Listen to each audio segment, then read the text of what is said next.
SeaWorld has many secrets. Former Vice President of SeaWorld, Dr. Lanny Cornell, has just submitted affidavits about the regular practice of dosing the whales with Valium, Xanax, and benzodiazepine per press release April 3, 2014, in an attempt to control, quote, aggressive behavior, unquote.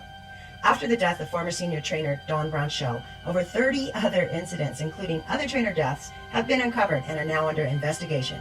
SeaWorld's corporate founder and former owner, Anheuser-Busch, the beer makers, sold SeaWorld in the mid-2000s. It is now a public stock under the scrutiny of OSHA regulations after this last tragedy. Their claims of positive reinforcement and well-being of the animals as their highest priority are lies. Research reveals part of the training staff's duties are to masturbate their male orca Tilikum on a regular basis with a gloved hand, collecting the semen for the park's artificial insemination program. His agonizing existence of life in an isolation tank, social deprivation, drugged and inappropriately handled is the sum of his present-day hell, since he is no longer considered a reliable performer. Tilikum's present health isn't good. He is overweight, chronically dehydrated, and suffers many other serious physiological and psychological maladies. It's the final straw as the crisis hits the park and more truth about SeaWorld's practices emerge. Reports of removing the killer whale's teeth with power drills is another allegation. The immense physical, emotional, and psychological trauma in captivity cannot be comprehended because the human brain simply is not developed as well as these orca minds.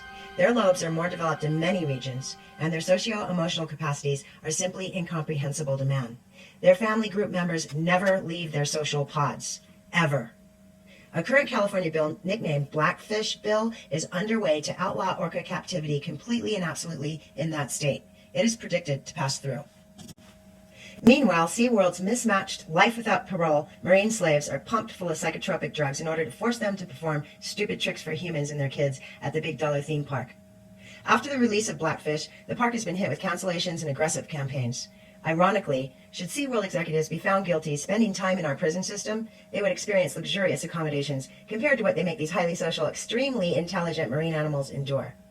These orcas suffer permanent neurosis, gnashing their own teeth down in nubs, and ultimately attacking their trainers. Sadly, only then gaining the public's attention to their morally unacceptable plight.